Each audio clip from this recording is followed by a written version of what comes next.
Yakubibanabantu production.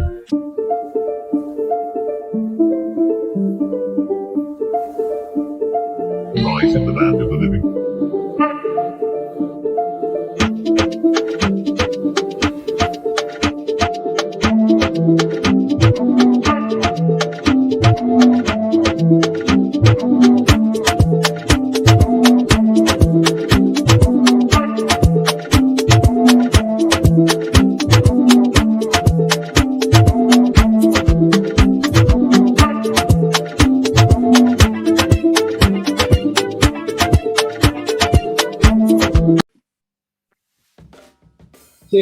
Kembo tatana nzambi ya mazulu mpungu tulendo so nini na nini somandla ngai morungu mwene nyaga depending on where you are. I greet you nusiemi betwa bumbote bana bayisolere moloeni abantuana abanguni sawubona abantuana babao weto oswe mazulwini moriega shiana shiangai na kenda moyoru. Mpo salama watoto wa Mungu. Mbolani. Dumelang. Yes, as I said, depending on where you are, I greet you. In the name of Ngai Morungu Mwene Nyaga so nini na nini somandla. Yes, the mighty one, Tatana Nzambe Yamazulu. And before I get into this Banabeto, I wish to give a special prayer to you that is watching me this, to you that is trying to understand your spirituality, to you that has been enslaved in this foreign doctrine. Allow me to pray in the tongue of our ancestors. Mokili etondi pasi, mokili etondi mabe, nzambe mpungu tulendo, yamazulu, yokalo sambo ya bana. Readers of this foreign doctrine, Tatana Nzambe. Yamoto aselali kolo. Na ye, salisa biso. Awa, tokumusia. Ingeta. Magubenjalo. Today, Banabeto, most of us came into this awakening as a result of the happenings in the Ntotela. The spiritual shift. Now, today I hope to show and make a connection. I will show you that the Bakongo did indeed go to King Gipiti, and they did return from King Gipiti, Egypt, if you prefer. Lie. As a premise, Banabeto, I would want us to understand the Congo-Nile divide, where the basins of the Nile and the Congo rivers intersect. Another scenario from this research and by the guidance of the ancestors is derived from the oral history that the Bakongo say they migrated long ago from ancient Egypt. Recently, they did find a statue of Osiris in the southern Congo, near the banks of Lualaba River in the Katanga province.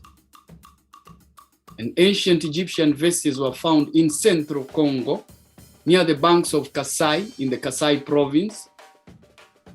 The Kasai province is under the rulership of Queen Diambi Kabatswila Chiyoyomwata, Queen of the Bakwaluntu, or the Leopard people, if you prefer. They want to attribute this to Sudanese slaves, but nowhere in Katanga or in Kasai are there any Sudanese slaves. The first tribes that inhabited Egypt, that is the Nile Valley, between the Sayin cataracts and the sea, came from Abyssinia. Abyssinia is what you would call modern-day Ethiopia. We've looked at Axum, Tusena, You've heard of Sena, the town of Nimrod. The ancient Egyptians belonged to a race quite similar to the Kenu or Barbaras, present inhabitants of Nubia. That means they would be dark. And in the Copts of Egypt, we do not find any of the characteristics, features of ancient Egyptian population. The Copts are a result of the crossbreeding with the nations that have successfully dominated Egypt, and of which has been the case for Africa. Domination by foreign entities. Now, I will start by retracing the history of the Bakongo. Around 4200 BC, the Bakongo followed the Nile from Abyssinia and settled in Egypt. Abyssinia is what you know as Ethiopia. Around 1300 BC, a patriarch of the Bakongo was the pharaoh KENATU, or if you prefer, Amenophis of King Gipiti. The queen of Saba, 7, we looked at Makeda, and or what if you would prefer Sheba. Makeda Saba married King Solomon. She is a Bakongo. Yes, Queen Makeda was a Bakongo.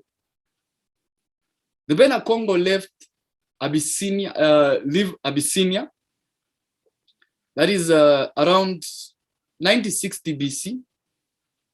I'm only making inference to BC in reference to Isaiah Congo, the black man who was murdered in Golgotha in the Congo, who came to remind us of the ways of our Father. But I should warn you that our history has a problem of worshiping the Madis or the Messiahs. When all Kembo should be given to Tatana Nzambe. That is why you find MOKILI ETONDI PASI, MOKILI ETONDI MABE. The world is full of evil. The world is full of strife and conflict. For this reason, because we have connected ourselves to an ancestor that has nothing to do with us. I also reiterate, we do not worship ancestors. We do not worship foreign entities. We do not worship Ndoki spirits or malevolent spirits. Spirituality is a coexistence of the spirits in the physical realm and the nether realm. There are places in the spiritual realm even I will not peer to, because they are forbidden. And they're forbidden for very specific reasons. The Bakongo, after they left Abyssinia, they moved to Namibia, South Africa. From the cohabitation with the Kosoi, that is where you get the rise of the Herero people. If you watch the video, the stories they never want us to know, I will link it in the description. You will see exactly what the Germans did to the Nama Herero people. A people who were just minding their business. A people who wanted to be connected with their supreme deity. Who those in the Ntotela call Tata, the father, Nanzambe, Yamazulu. To Zulu, as I have explained earlier, means to travel the cosmos. To Zulu, a word also found in the Swahili dialect, which is a Bantu dialect with Arabic influence, but about 70% of Swahili is Bantu. From the Bantu communities living in the coastal region. So in Namibia, their cohabitation with the coast soil, the Herero people are born. In AD 2020, AD 2020 to 1568, sometimes in the legend of the creation of Kongo, the Mwene, you see another use of the name Mwene belonging to, as used by the Agekoyo in reference to Tatana Nzambe, Ngai, Morungu, Mwene Nyaga. Ngai in Kikongo, you will find means I am. And if you go into the book of Exodus, that would have been the name that was given to Moses, whose authenticity I tend to question, but I will be covering that. Sometimes in the legend of the creation of the Kongo, the Mwene Lukeni Lwa Nimi, Nimi Alukeni, is mentioned from the years 2020 or 1690 as the exploits of those dates were achieved by him. This is due to the legendary greatness, of course. This is the work of his forefathers, his ancestors. Mbemba Zulu, and a title that can only be translated as prophet, seer. Nemwanda Kongo appears to him. Nemwanda is the spirit. Nemwanda Kongo, the spirit of the Most High, appears to him and appoints him as the great chief. Msasukulu Ankanda. This title too can be translated only as prophet. Msasukulu Ankanda. Around 1420 AD,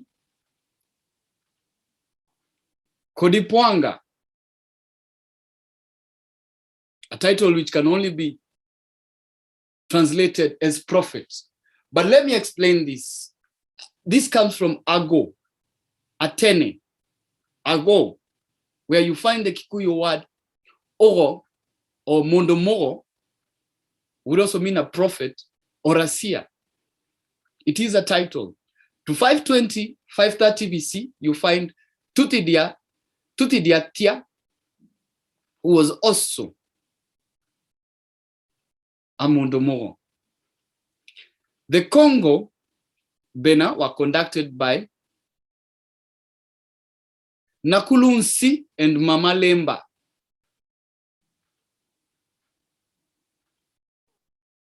A Mondomoro, who was a woman, and they came around Mount Ntotela.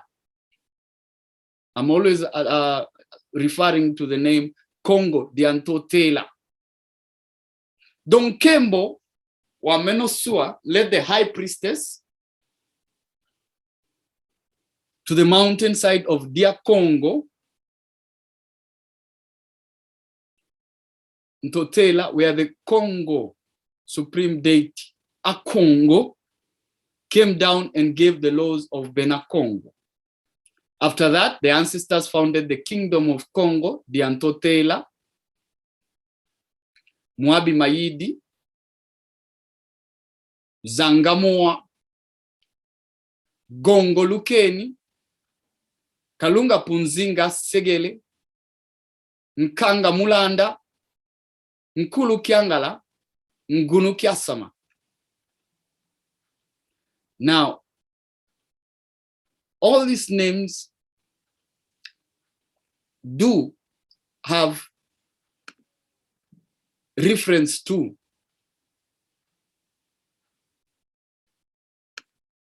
the history of our people and their origins from the Congo.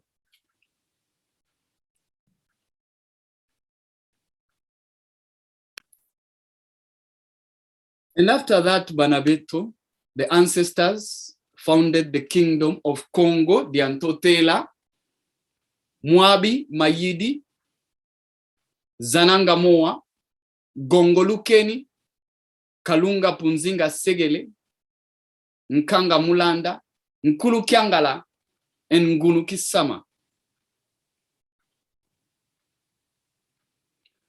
Lukeni, Luanimi, Nimia Lukeni, the creator of the kingdom of Congo at Mbanza, Congo, on Mount Congo, Mongo dia Congo, a great mountain. We already know which one that is.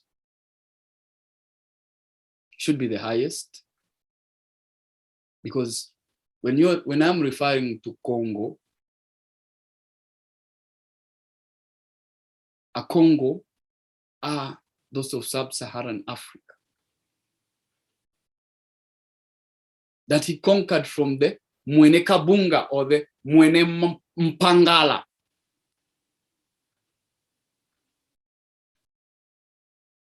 Nkwa Lukeni, the son of Lukeni, Mbokani Mavinga, the brother of Lukeni,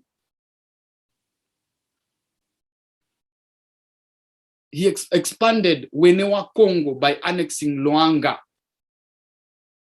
Around 1470 to 1509, Nzinga Nkuu, or Jao the First, if you prefer, the Portuguese explorer, Diogo Cao visited the kingdom, and you see, all that glitters is not gold, Banaveto, because Nzinga Nkuu was taken away by the culture.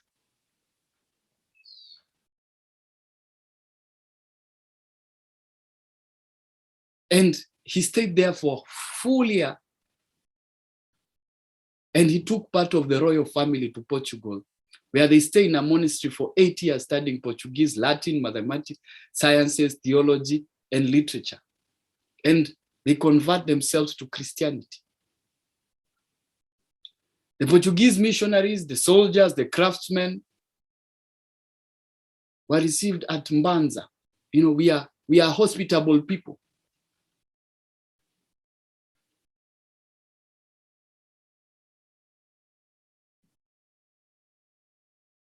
The missionaries made proselytes, including Nzinga Nkuu, who adopted the name Jao the First.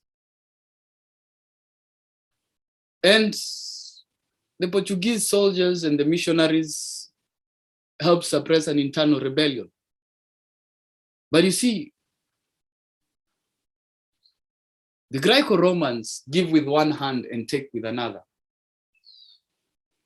Alfonso I Mvemba Nzinga, who was raised as a Christian, is the one who made the efforts to evangelize the territories. And after 2 years, he abandons the attempts.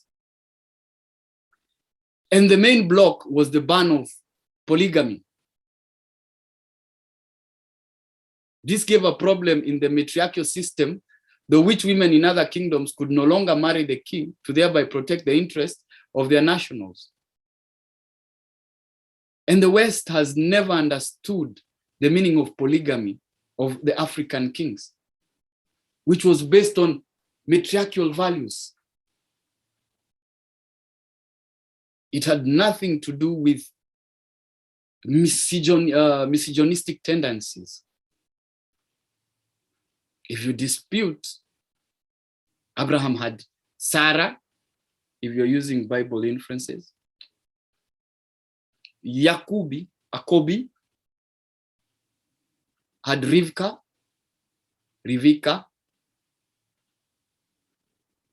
and he had Leah, the one that cried.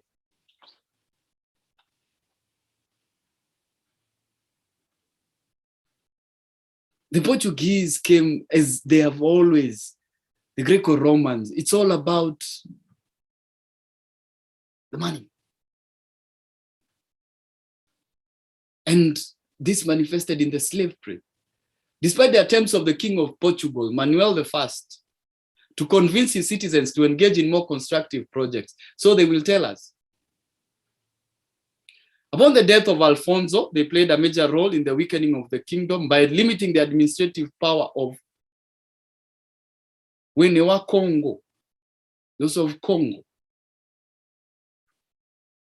And then the civil wars began. And that is what they do. They pit one aspect against the other. The same thing they did in what we know as current day Kenya. They pitted the Akafi against the Kafiro, the Maasai against the Kikuyu, yet they had coexisted. Japheth had dwelled in the terms of Shem. Japheth protected Shem.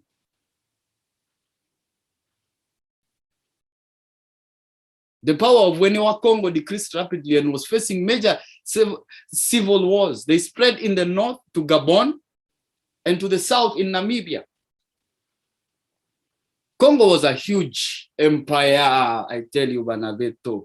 The surrounding states and kingdoms saw the waning power of Mani Congo, and then the invasions began. There were invasions from Kasai by the Yaga, the Teke, and the Yaka. From the Katanga region, pressure was exerted by the Luba, the Lunda, and the Imbangala. The Dutch, the French, the Belgian, the English. They offered our own demise.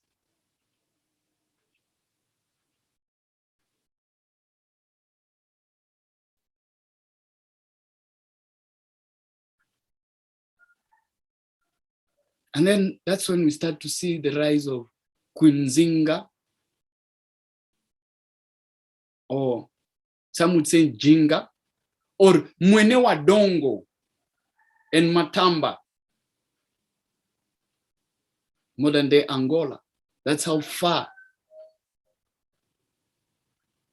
the Wenewa Congo reached.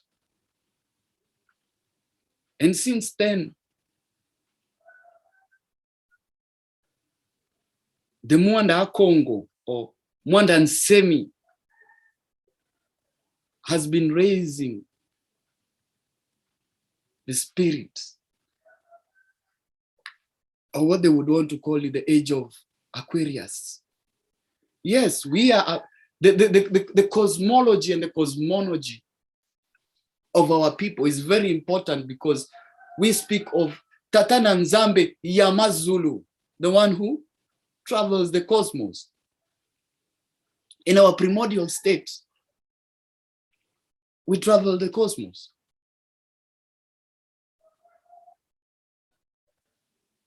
Then comes in King Leopold.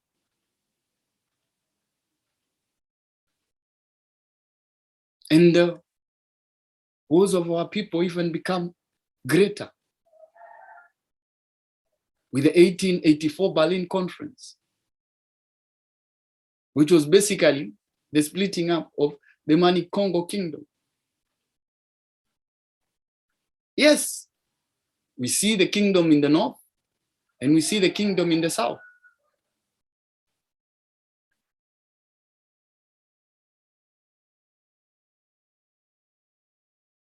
You will not find a Bantu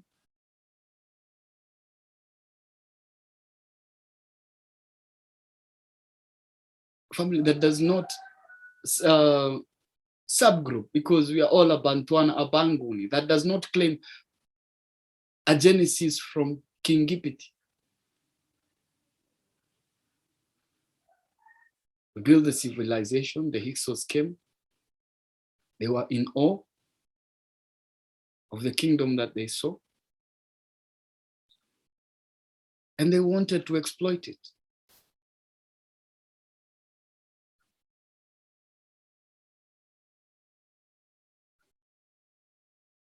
So Banabeto, we have to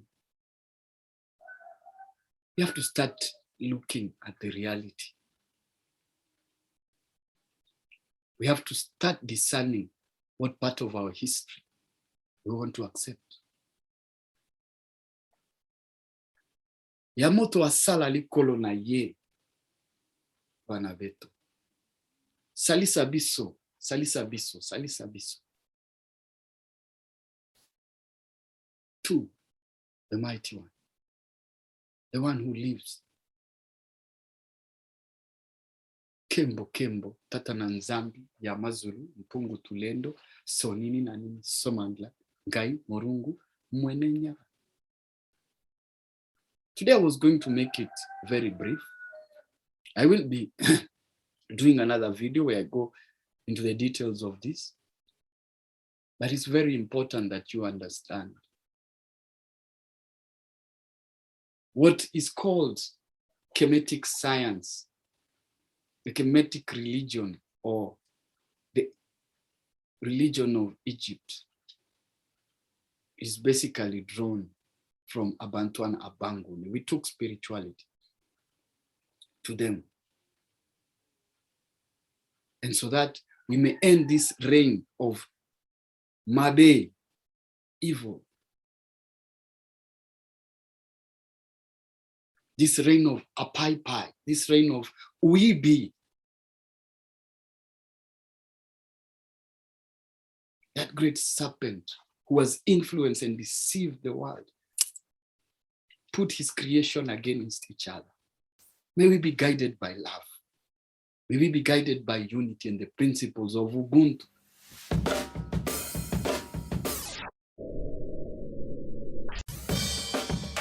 Consequently, I will be doing more powerful videos depending on what your understanding of power, Ngoya, Nguya, Ngolo, Hinya is.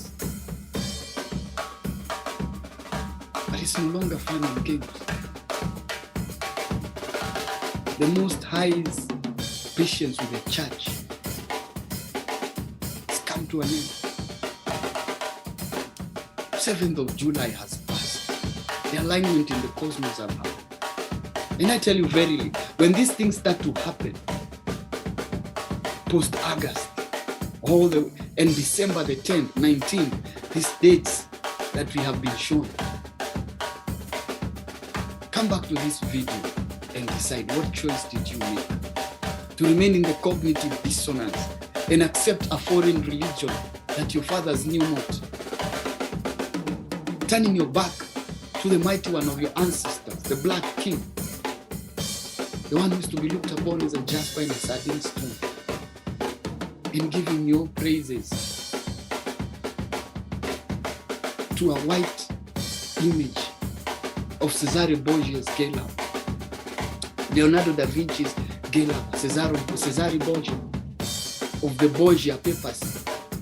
They've made movies about them. Their history is known. Promiscuity, everything vile, death, murder, mutilation. And that is the person you're giving your praise to.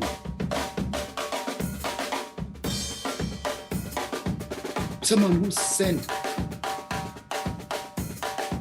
the Tonyaga, those with the red clothes. The Hopi people have told you, when you see the womb taken out of the sign of life, the kiro, the cross, know that the end is near. There's a shift in the cosmos, and you can feel it. You can feel it. You that is watching this can feel it. I've been trying to go deeper with these lessons, but the powers that are shooting won't allow me. I put up a video, it will be taken down. I try and make the posts, I have to water them down.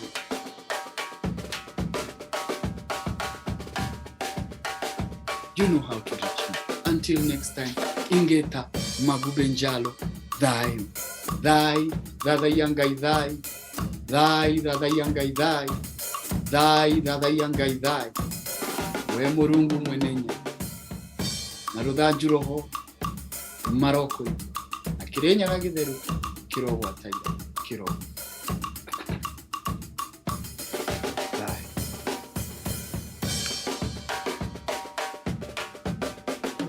Rise of a Nation, sounds from a liberated Bantu. Yakubibanabantu. Ntotela. All praises to Sornini Narnini. Amenophis.